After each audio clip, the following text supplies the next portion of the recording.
So I'll be talking about university business cooperation, which is a tricky field, a complicated one, and about the spin-out potential. By spin-out potential, I mean potential of universities to generate businesses, and specifically in the AI field.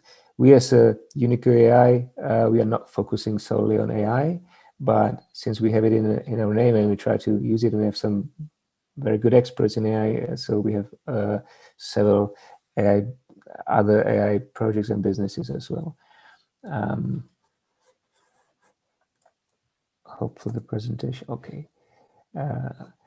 So just a minute, the Unico has been delivering technology innovations through the expertise of universities, and we actually have our 4th birthday tomorrow, and while we've managed to, thank you very much, and we've been pretty busy since, and talking about spin-outs, we've already co-founded 7 spin-out companies. We usually have equity in those companies, but I'll talk about this later. What I'd like to talk about this next 15 minutes, very briefly about what technology transfer is, explaining the advantages, disadvantages, and the challenges. And what is interesting when talking about AI is a bit specific to transfer, and cooperation between universities and companies in the AI field is a bit trickier, but it has some advantages as well. I'd like to talk about examples, and examples are always the best thing to understand how it should or must not work. And what I'm interested the most from the discussion is the question if it's specific in Georgia. What are the specific challenges Georgia has, or maybe specific opportunities? Because similarly to Czech Republic, but it's even smaller, it's a small markets, and AI I think it's a good option for small markets. So what is technology transfer? In like the broadest definition, the technology transfer, it's like anything happening between universities and companies. But there are, for me, 3 specific types of technology transfer.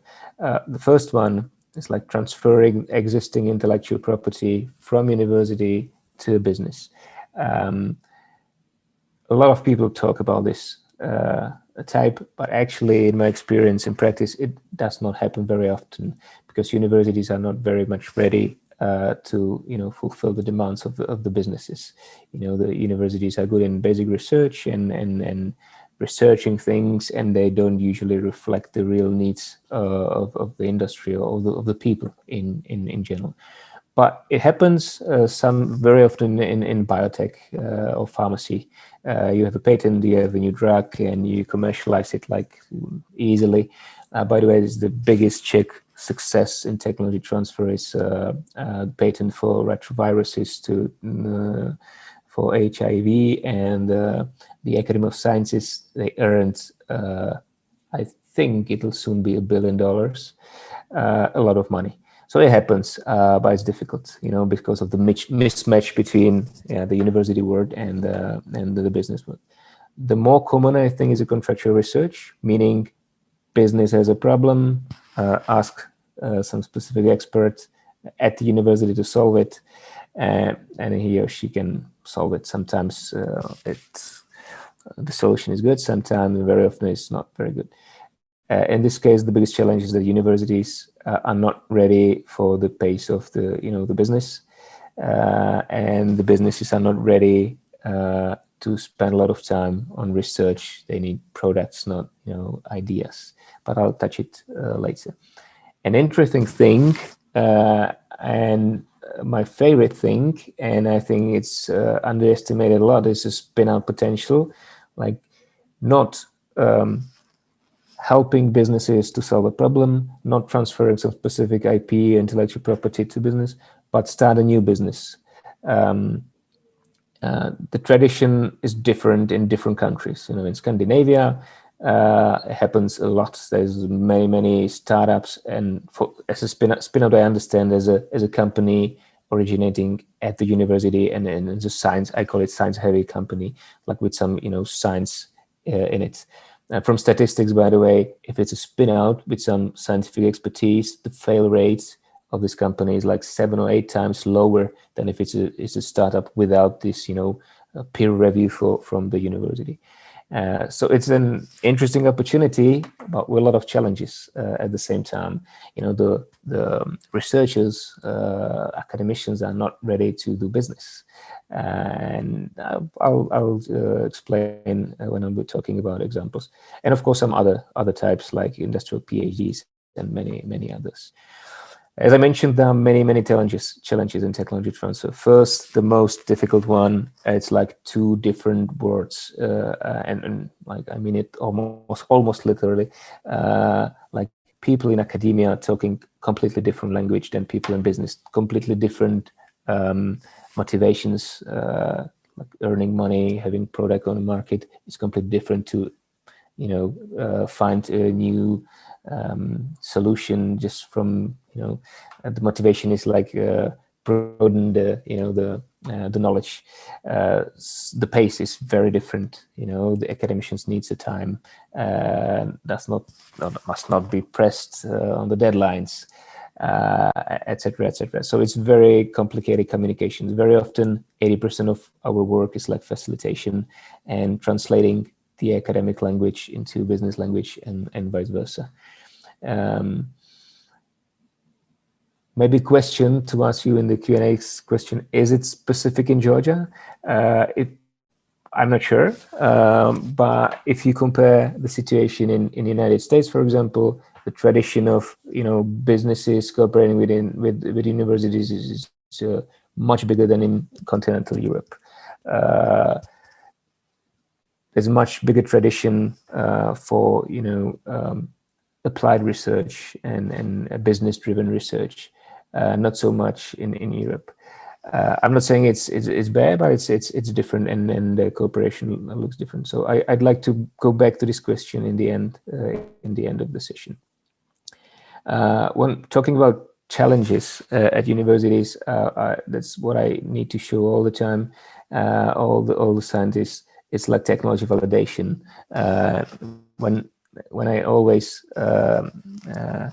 when I'm at universities and trying to evaluate their technology portfolio and helping them, because at the moment at Czech Republic at least, people are like eager to start new businesses as universities, and they have a cool technology and they always tell me, hey, we have 10 cool technologies, let's start a business.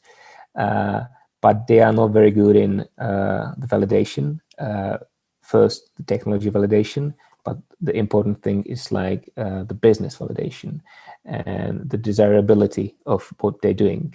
So that's the biggest challenge for me at universities, that universities are always like trying to sell like the technology, not the solution. So if they have a technology, someone needs to design the technology, and it needs to be another problem at university. It needs to be feasible and it needs to be viable.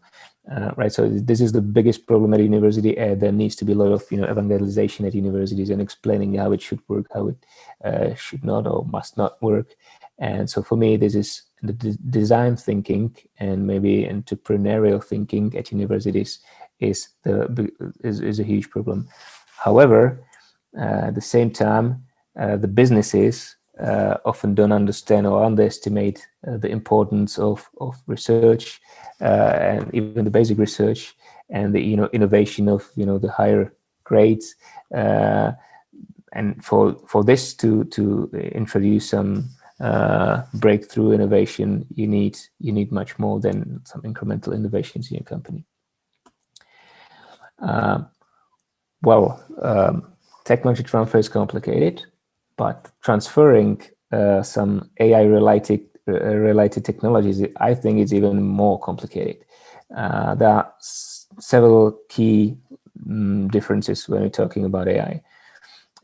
AI usually is a software. It's the key part of AI is software. It's not hardware, which has some advantages, but as well disadvantages. The obvious advantage is the whole IT is a scalable thing.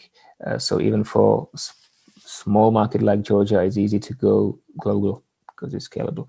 And this is the huge difference, and we learned that very painfully in many startups. It's much easier to pivot and test. We have several hardware, we call it hardware projects, where you have the real hardware and the real technology, and it's much more difficult to pivot, much more difficult to prototype, much more difficult to test. It costs much more money and time.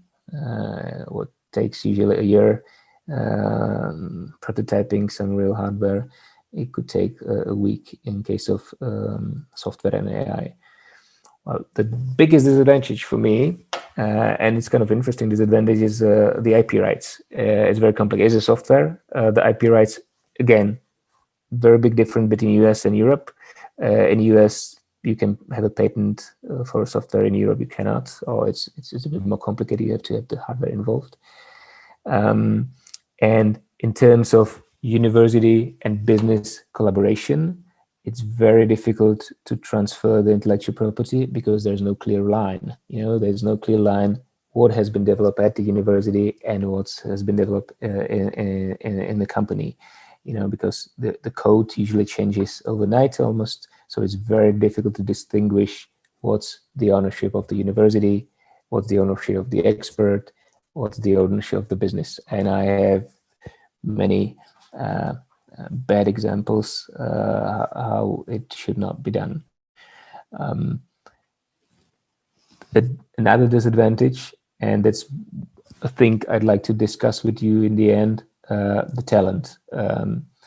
As the whole IT field, it's much more demand than there's a talent. Not many people are not able to, it's difficult. Let's say differently. It's difficult to hire good people in this field.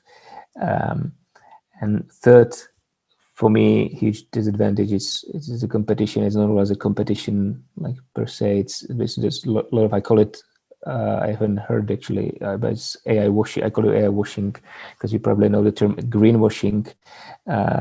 For me, AI washing is like talking about AI, not really having AI. And it's difficult for, if you're B2C, the consumer, or B2B to a company, to understand the real impact of what you have, if really AI is necessary. Nowadays, everyone saves the planet and is green and has AI, right? So it's very difficult to sell it if you really have AI, which is really meaningful. Let me show you or tell you about some examples we have. I think probably the best example we have is a very cool spin-out originating at the Czech Academy of Sciences. It's called AI Affinity, and it's a molecular design enhanced by artificial intelligence. You let the AI model new molecules, and the interesting thing is, because the molecules can be very small, there are quantum effects on this size. So there needs to be a lot of complicated mathematics, a lot of complicated algorithm. So it's very, very sophisticated. It's really science heavy. I don't really understand it, but it has a huge business potential because it's a software. It's a cloud software, and companies can use it and help to test or prototype or even develop new drugs. It's aimed at pharmacy companies. And actually, it's kind of niche market, but there are actually hundreds of similar companies worldwide focusing on specific molecules. By the way, a good example how AI is scalable and how international in the age of COVID it can be. We are at the moment investing in a company. The company is going to be set up in a few weeks, but we are actually at the same time talking with a company in Armenia, which is doing exactly the same. So now we are talking about some cooperation, maybe co-investing the company in Armenia, in Yerevan. But there's one risk connected with it. I wanted to talk about it later, but to if you have AI company or AI technology, it's good things that it's scalable, but it's very easy to leave, the country, or leave the region, leave the ecosystem. And honestly, if you're talking with a company from Armenia, and the first, offer from the investors is, okay, come on to Prague and we'll develop it in Prague. Or let's join our team in Prague. You can stay in Yerevan, but join our team in Prague and use our engineers. So there's some risk if the ecosystem is not very much developed, that the companies being born in Georgia, Armenia, will leave to Western markets soon. And for this, I think the cure, let's say, could be the cooperation with universities, having the experts at universities, having the cooperation running, and being like more rooted in the whole ecosystem. For me, the universities are important in this case. This AI Affinity is a very good example, because it's the research of the scientist is still at the Academy of Sciences, and he has a minority in the company. We have minority as well, and we are in charge of intellectual property and relationships with investors. And there is a professional CEO, and there's a pre-seed investment or seed investment at the moment to investors entering the company. And it's not so easy to leave now, because you have the researcher at the university or the Academy of Sciences, you have local investors, you have a local company helping with the intellectual property, which is unique. So it's, for me, the real cooperation between university businesses is important. The similar thing, how we did it, it's this Rove. If you're a cyclist, you might know it. It's augmented reality for cyclists, or professional cyclists. You have you can have your bicycle at home, and you have a screen, and you can try Tour de France, so whatever you want, whatever is online. By the way, Tour de Suisse, I think, was fully in this technology. And what we did, we help because they scaled dramatically during COVID times, because it was difficult to have races in the real world, and they had problems like converting all this races into a digital format. So we arranged a huge contractual research with the university, and they helped them to transfer this camera. You just have a camera on a car, and you transfer it like instantly into the system. There's a lot of AI in this, believe me, and it was super complicated. But the key thing is, it was a small company, and then didn't have enough experts to use the opportunity to scale, and because of the technical problems. And there was a huge expertise and capacity at the university, which could be used through some contractual research. So the company wouldn't be so successful if it weren't for the university. They wouldn't scale up that quickly. The good thing is that's like on long-term, from now on, it's long-term ongoing cooperation, and the company can be using the expertise of university experts and doing the business themselves. By the way, they are about to sell the company already, and they are selling the majority in the company for, I think it's $35 million US. They're selling, I think, 60% of the company for this money. So pretty cool. They've scaled like in 2 years or last year and a half, like 600%, I think, in terms of revenues. It's even more in terms of users. Those are good examples, and I think examples which might be used even in Georgia. And I have a specific question in the end towards this, but maybe a bit worse example, Entrant. It's one of our companies for our portfolio. It's super cool. It's about measuring stress, physiological stress. It's being incubated by European Space Agency, and it's about critical professions and the AI behind it. It's a lot is based on medical hypothesis. Several mathematicians working under, and it's about prediction of collapse. So if you're in a critical position like an astronaut, it's not probably very good if you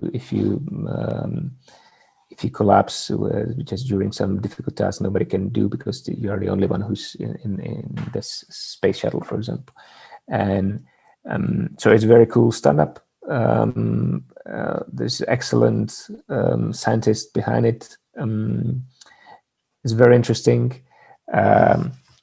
But the key problem, and I think it's a very common problem in science and university-based startups, spinouts, the business is somehow missing.